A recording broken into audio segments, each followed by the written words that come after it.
प्रदीप महाराज जी बोलते हैं कि भोले बाबा को मनाओ, बागेश्वर धाम जी बोलते हैं हनुमान जी को मनाओ, और अब मैं आज आपके पास आ गया हूँ तो मैं तो और कंफ्यूज हो गया आज।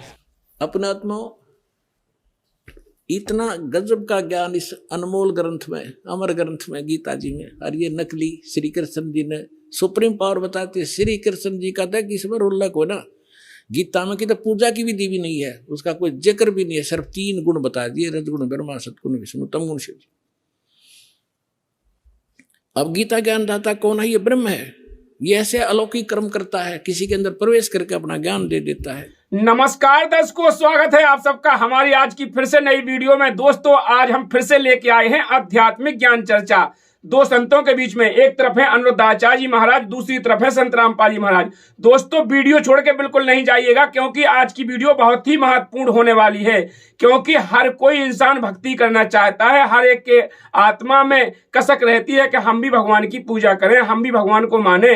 तो श्रद्धालु भटकते फिरते हैं और आज के समय में इतने धर्मगुरु हो गए हैं कि जिनकी कोई गिनती नहीं है। इसी प्रकार से एक श्रद्धालु अनिरुद्धाचार्य जी महाराज जी के पास पहुंचा भरी सभा में। उसने प्रश्न किया कि महाराज जी, हम बड़े कंफ्यूजन में हैं, क्योंकि हम पहले शिव जी की पूजा करते थे, हमारे एक गुरु जी थे वो कहते थे शिव जी की पूजा करो। इसके बाद हम पहुंचे बागेश्वर वाले महाराज जी कहते हैं कि बागेश्वर धाम कहते हैं हनुमान जी की पूजा करो। इसके बाद हम आज यहाँ आ गए हैं, तो आज और भी कंफ्यूजन में हो गए हैं, क्योंकि यहाँ आप कहते हो कि श्री कृष्ण जी की पूजा करो। आखिर इनमें कौन है असली भगवान, हम किसकी पूजा करें? तो दोस्तों, आज जान ही लेते हैं कि वो पूर्ण ब्रह्म कौन है वो परम पिता जिसको एक कहते हैं, जिसकी पूजा करनी चाहिए। तो दोस्तों, बने रहे पूरी वीडियो में अंत तक। आज का टॉपिक बहुत ही महत्वपूर्ण है। तो पहले जान लेते हैं अनिरुद्धाचार्य जी महाराज जी के विचार। राधे राधे गुरु जी। जी, मैं आज पहली बार आपकी भागवत सुन रहा हूँ और पहली बार में ही आपसे बात हो गई। मतलब बड़ा सौभाग्यशाली हूँ मैं। तो आज पहली बार कथा सुनी आपने? हाँ, मतलब ऐसे आमने सामने पहली बार टीवी पे सुनी है। आज अभी मेरी शादी हुई है, तो अब मैं चाह रहा हूँ कि मैं थोड़ा सा मतलब धार्मिक प्रवृत्ति में बढ़ूँ और भगवान को मानूँ। इस चीज़ का मैं तो बड़ा कंफ्यूज हूँ। मैं अभी तक भगवान को नहीं मानते थे? नहीं, मानता था, लेकिन मैं इस चीज़ में कंफ्यूज हूँ कि हम लोग साईं बाबा मानते थे, मैं और मेरी पत्नी, और हमारी उन्हीं के आशीर्वाद से शादी भी हुई है। तो अभी मेरा मानना ये है कि प्रदीप महाराज जी बोलते हैं कि भोले बाबा को मनाओ, बागेश्वर धाम जी बोलते हैं हनुमान जी को मनाओ, और अब मैं आज आपके पास आ गया हूँ तो मैं तो और कंफ्यूज हो गया आज। क्या कन्फ्यूजन है बताओ? तो अब मैं मनाऊँ किनको, कि कृष्ण भगवान को मनाऊँ या भोले बाबा को मनाऊँ या दादाजी को मनाऊँ? तो आप मुझे कोई रास्ता दिखाएं, क्योंकि मैं अब प्रसाद लेने नहीं आना चाहता हूँ। मैं चाहता हूँ कि मैं धार्मिक प्रवृत्ति में बढ़ूँ और मैं और मेरी पत्नी दोनों धार्मिक प्रवृत्ति को आगे आपके बढ़ाएं। पहले ही मैंने एक भैया को इस प्रश्न का उत्तर दिया कि भगवान शिव की आराधना जो करता है, हाँ भगवान शिव की आराधना जो करता है जी, जो ओम नमः शिवाय का मंत्र जपता है जी, जो भगवान शिव की पूजा आरती करता है, हाँ, उस पूजा का फल क्या है? उस पूजा का फल यही है कि भगवान श्रीमन नारायण या श्री कृष्ण से प्रेम हो जाए। यदि भगवान शिव की पूजा से भगवान श्री राम के चरणों में प्रीति नहीं हुई, भगवान कृष्ण के चरणों में प्रीति नहीं हुई, तो समझो वो पूजा अधूरी है। अच्छा। तो शिव जी की पूजा कहाँ पहुँचा रही है आपको? भगवान श्री कृष्ण के चरणों में। और हनुमान जी की पूजा कहाँ? राम द्वारे तुम रखवारे। और हम लोग साईं जी को मानते हैं, तो कई लोगों का मानना है कि साईं जी को नहीं मानना चाहिए। हमारे एक मित्र बोलते हैं कि खाटू श्याम चलो हमारे साथ, तो वहाँ पर बोले उनको मनाना चाहिए। कई लोग बोलते हैं कि आप इनसे दीक्षा ले लो, आप उनसे दीक्षा ले लो। तो मतलब मैं बड़ा कंफ्यूज हो गया हूँ कि मैं करूँ क्या। अच्छा, इस हिसाब से मैंने आज तक ली ही नहीं। साईं बाबा को आप क्या मानते हैं? साईं बाबा का मैं व्रत रखता हूँ गुरुवार को, और क्या, जो भी क्या मानते हैं उनको? मानते क्या है उनको? मतलब मैं अपना सब कुछ उन्हीं को मानता हूँ। भगवान भी वही है, गुरु भी वही है, भगवान भी मान लेते हैं? हाँ, मतलब जो भी मेरी समस्याएं हैं मैं वहाँ जाकर जो है, आज तक तो मेरी। देखो, अब बता दें। देखो, ये बताओ, आपके पिता कितने हैं? हमारे पिता, मतलब मेरे पिताजी तो शांत हो गए हैं। नहीं, फादर मीन्स सबके। आप बताओ, पिता आपके एक हैं, 2 हैं, 3 हैं, 4 हैं? एक ही पिता है। 2 नहीं हो सकते? अब वो किसी किसी के होते होंगे। हाँ, वैसा ही है। जैसे किसी किसी के 2 होते होंगे तो सब हंसे, ऐसे ही भगवान एक हैं, 2 किसी किसी के होते होंगे। बेटा, भगवान सदा से एक हैं जी, 2 कभी थे ही नहीं। हाँ। आप कह रहे हैं कि आप साईं बाबा को अपना संत मान लो। जैसे संत, हम जैसे गोस्वामी तुलसीदास जी कौन है, कबीरदास जी कौन है, रैदास जी कौन है, ये सब महापुरुष हैं। हम इन्हें किस रूप में पूछते हैं? संतों के रूप में हम इनका तो अपमान करते नहीं है। ऐसे साईं बाबा भी एक संत हैं, और संत के रूप में सबका आदर है, सबकी वंदना है, सबकी पूजा है, पर भगवान के रूप में नहीं। आप किसी को अपना चाचा कह सकते हैं, आप किसी को अपना भाई कह सकते हैं, लेकिन आप किसी को अपना डायरेक्ट ये नहीं कह सकते तू ही मेरा बाप है। नहीं, मेरे को प्रश्न को आप गलत वे में ना लें, मतलब मेरा अगर आपको गलत वो हुआ तो मैं क्षमा चाहता हूँ। ना बेटा, मैं समझा रहा हूँ आपके द्वारा सबको, मैं गलत नहीं, मैं मतलब जो था मेरे मन में वो मैंने पूछा है। अच्छा ये बताओ, जो स्त्रियां बैठी हैं आप बताना, आपके पति कितने हैं? 2 हो सकते हैं? कईयों के होते हैं। तो कई लोगों के होते हैं, वो वैश्या होती है ना, समझो, वो पतिव्रता नारियों की गिनती में नहीं आती हैं। नहीं। फिर उसी तरह जैसे किसी स्त्री के 2 पति हो गए तो वो स्त्री नहीं कहलाई, वो वैश्या हो गई। उसी प्रकार जैसे पति एक ही होता है, बाप एक ही होता है, उसी प्रकार भगवान भी एको ब्रह्म द्वितीयो नास्ति। ईश्वर ऐसे नहीं है कि जो मन पड़ा, जिसको मन पड़ा उसको आपने भगवान बना के बिठाल दिया। सनातन धर्म ऐसा नहीं है, सनातन धर्म अनादि है ना। किसी को भी आप भगवान का दर्जा, आप किसी को भी अपने पति का दर्जा नहीं दे सकते, किसी को अपने बाप का दर्जा नहीं दे सकते। बाप एक, पति एक, तो भगवान भी एक। हाँ, संत के रूप में सबको प्रणाम, भगवान के रूप में नहीं। ठीक है। भगवान 2 क्यों नहीं हो सकते, इसका बता दो। बताओ, क्या भगवान राम की जगह कोई ले सकता है? नहीं। क्या भगवान कृष्ण की जगह कोई ले सकता है? नहीं ले सकता। फिर जब नहीं ले सकता तो आप क्यों दे रहे हैं? आप ही तो दे रहे हैं, आप ही तो लाइसेंस बांट रहे हैं सबको कि भाई तुम भी भगवान हो जाओ, तुम भी भगवान हो जाओ। हो सकता है? इसलिए बेटा, आप अपने इष्ट पे पहले आप मंत्र ले चुके, गुरु मंत्र लिया आपने? नहीं, अभी नहीं लिया। आप जब आपका मन करे, जिससे मन करे उससे गुरु मंत्र लीजिए और यथार्थ को जानिए। भगवान हनुमान जी किसकी पूजा करते हैं? राम जी। हाँ, राम जी को बसाते हैं। शंकर जी किसका ध्यान करते हैं? जिनका ध्यान शंकर जी सदा वसंतम हृदयारविंदे भवम भवानी सहितम नमामि। जिनके हृदय में राम बसते हैं, जो भगवान शंकर राम जी की उपासना करते हैं, जो हनुमान जी राम जी की उपासना करते हैं, और राम और कृष्ण ये 2 नहीं हैं, वही राम है। एक रूप में वो राम है, एक रूप में वो कृष्ण। भगवान नारायण ही राम बने। भगवान नारायण के 24 अवतार हैं। नारायण, नारद, हरि, कपिल देव, श्री राम, हंस, हयग्रीव, मोहिनी, दत्तात्रेय, नरसिंह, वामन, व्यास जी, ऋषभ देव, ये सब 24 अवतार। जैसे नरसिंह भगवान भी भगवान नारायण का अवतार है, वामन भगवान भी भगवान नारायण का अवतार है। उन्हीं अवतारों में एक अवतार राम और एक अवतार कृष्ण।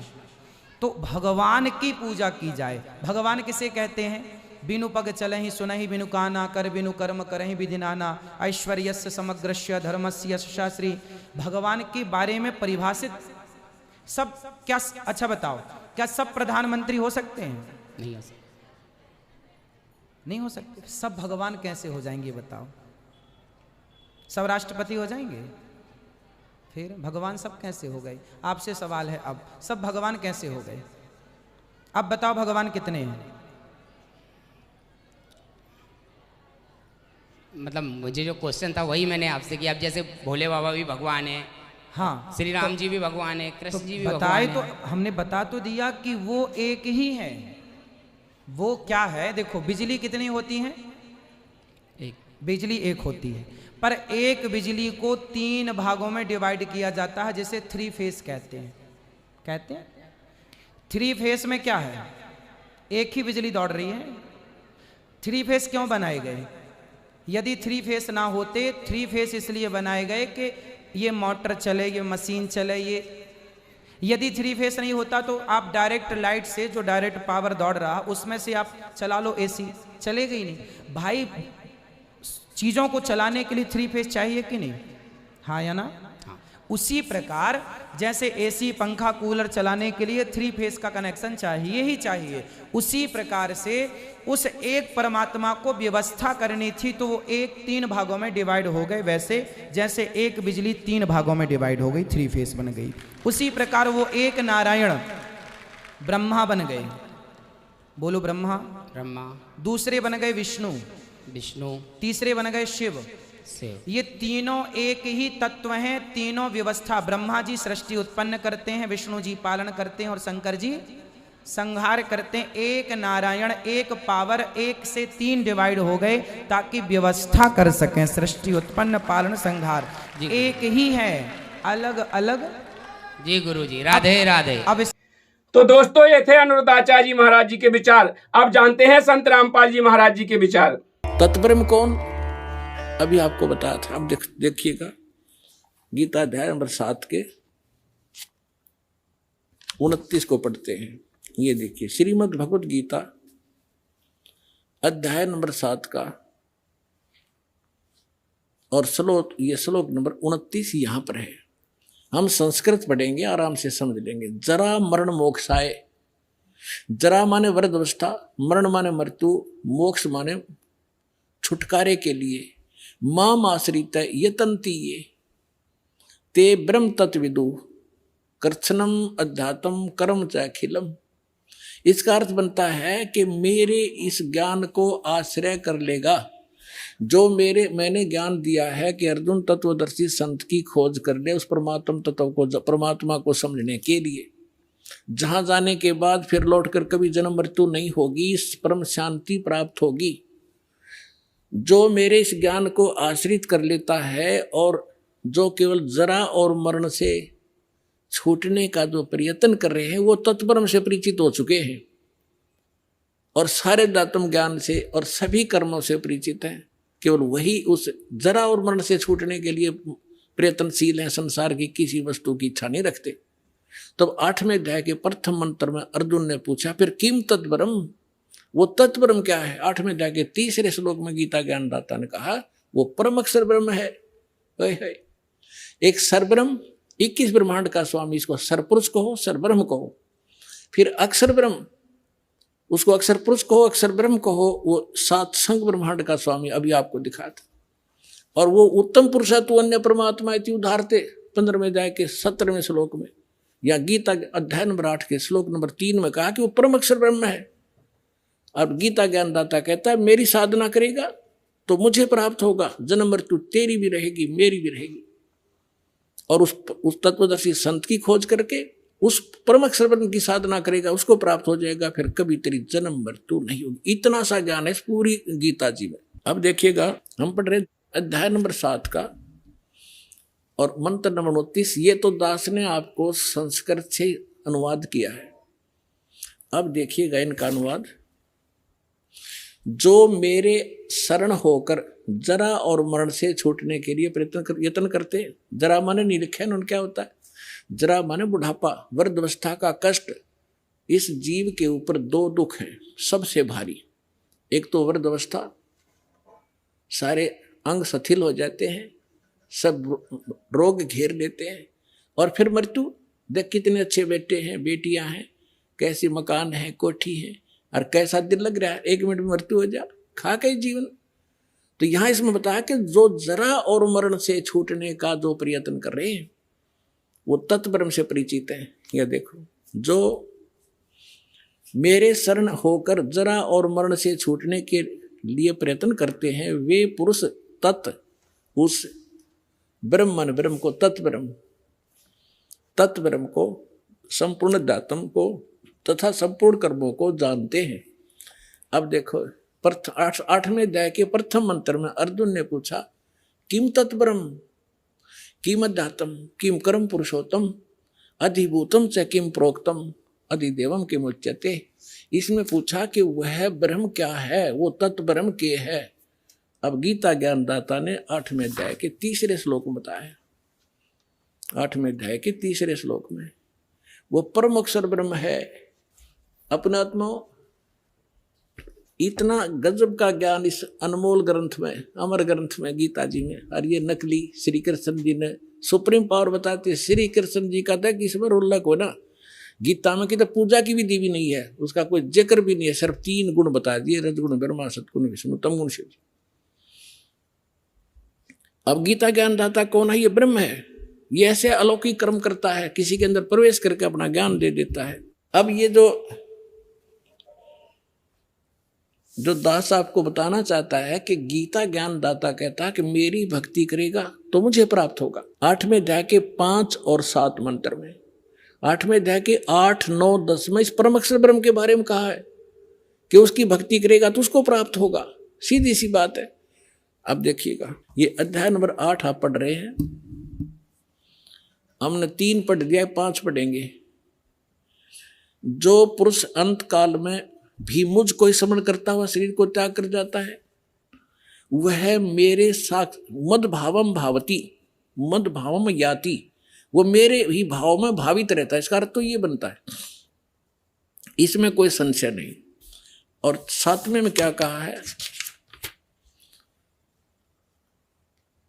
अब 7वें में कहा है कि इसलिए हे अर्जुन, सब समय में मेरा स्मरण कर और युद्ध भी कर, मुझ में अर्पण किए हुए मन बुद्धि युक्त होकर निसंदेह मुझको ही प्राप्त होगा।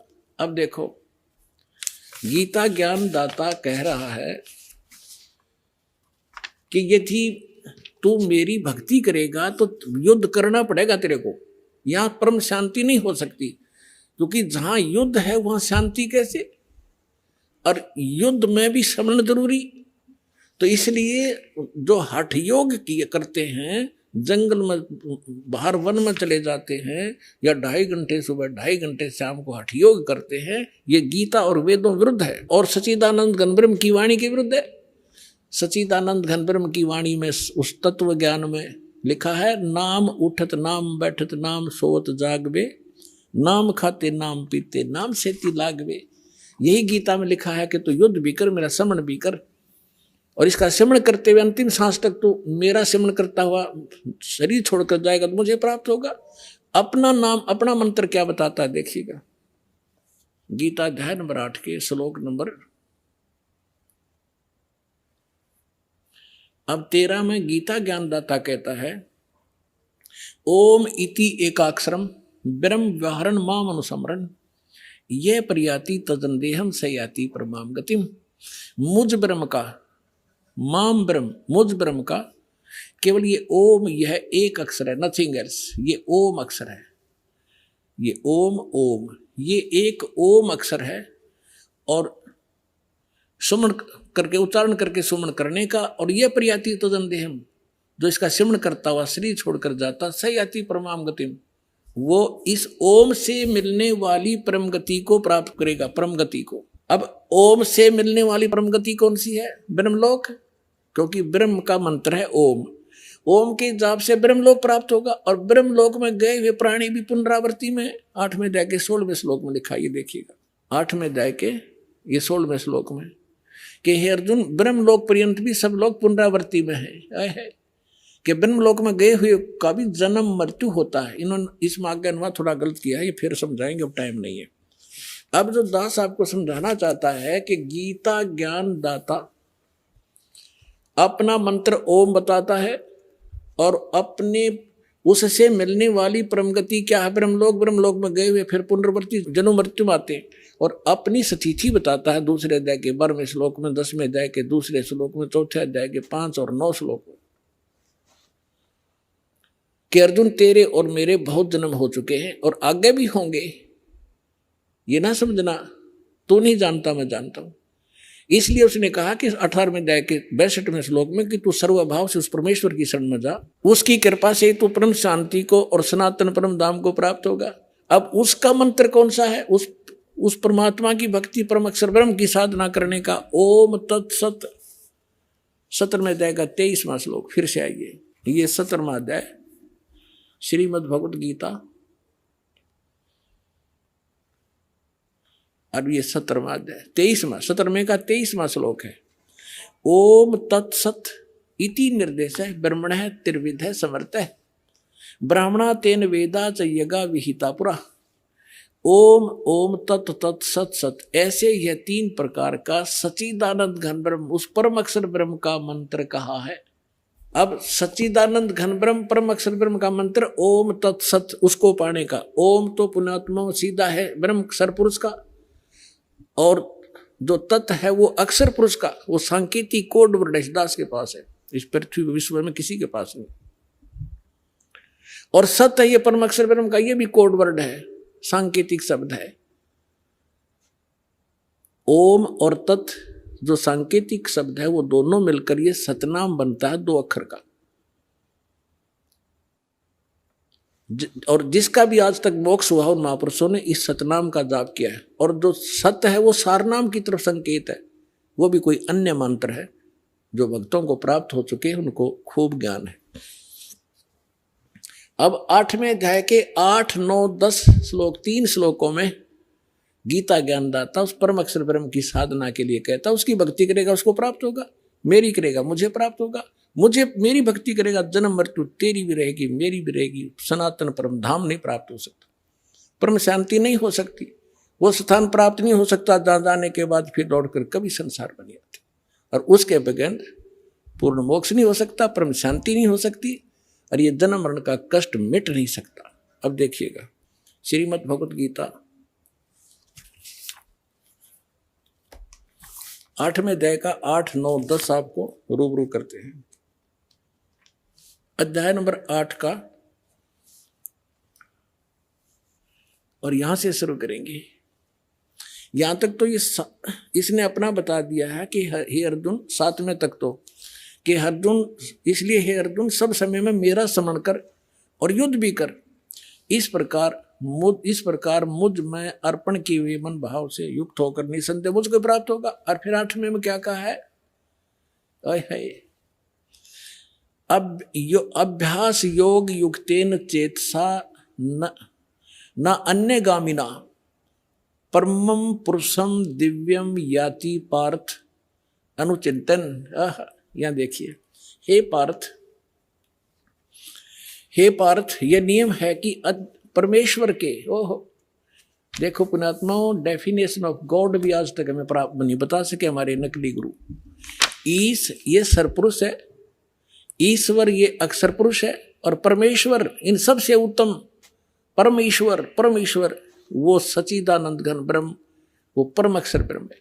अब यहां बता रहे हैं कि उस परमेश्वर के ध्यान, उसकी भक्ति करने से उसको प्राप्त होता है। देखिए, हे पार्थ, परमेश्वर के ध्यान के अभ्यास रूप योग से, ये नहीं, अभ्यास योग युक्तेन, जो मंत्र बताए हैं उनके अभ्यास करने से, और दूसरी ओर न जाने वाले चित्त से, यानी और कोई साधना नहीं करने वाला व्यक्ति, और निरंतर चिंतन करता हुआ परम दिव्य पुरुषम, परमम दिव्यम पुरुषम, परम प्रकाश रूप नहीं, परम दिव्य पुरुष को, अर्थात उस परमेश्वर को, परम अक्षर ब्रह्म को ही प्राप्त होता है।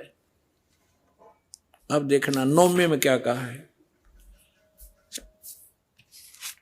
ये 8वां हमने पढ़ दिया, 9वां में 8वें का 8वां पढ़ दिया, 9वां यहां लिखा है कि यहां पर कवियम शब्द भी लिखा है, इसको अभी नहीं छेड़ेंगे, लंबा विषय बन जाएगा। जो इन्होंने इसका अर्थ कर दिया सर्वज्ञ, कवियम का अर्थ होता कबीर देव लिखना था। जो कबीर देव अनादि है, सबका नियंत्रता है, सूक्ष्म से भी अति सूक्ष्म और सबका धारण पोषण करने वाले अचिंत स्वरूप, सूर्य के सदृश नित्य चेतन आदित्य वर्णम साकार परमात्मा तेजोमय शरीर युक्त, इसका अर्थ ये बनता है अविद्या से परे, अति परे, यानी जो इसको कोई नहीं जानता, सब उस सच्चिदानंद परमेश्वर का सेवन करता हुआ।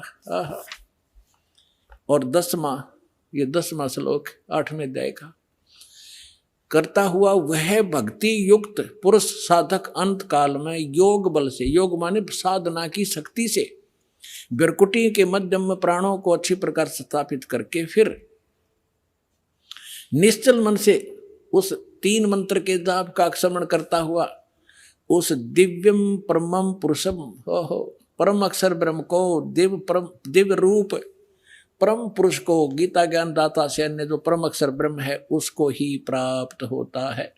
अपने आत्माओं, जो दास आज सत्संग करना चाहता था जिस विषय पर, उसकी तो भूमिका बनाई है। 2 घंटे में तो भूमिका बनी है अभी। आज दास आपको ये बताना चाहो था कि ब्रह्मा विष्णु महेश की क्या स्थिति है और गीता में उसको क्या संज्ञा दे रखी है। वो लंबा विषय बन गया, फिर कल के सत्संग में सुनाएंगे। और दूसरा ये सुनाना चाहा था कि ये है वास्तविक ज्ञान हमारे सदग्रंथों का। और ये राधा स्वामी वाले क्या बताते हैं कि हम हमारे साढ़े गुरुओं का ज्ञान तो गीता वेद पुराणों से आगे का है। हमने गीता और वेदों की कोई आवश्यकता नहीं, उनका ज्ञान दिखाना चाहूँ था पर समय थोड़ा रह गया। वो किसा ज्ञान है, कल दिखाएंगे उनको।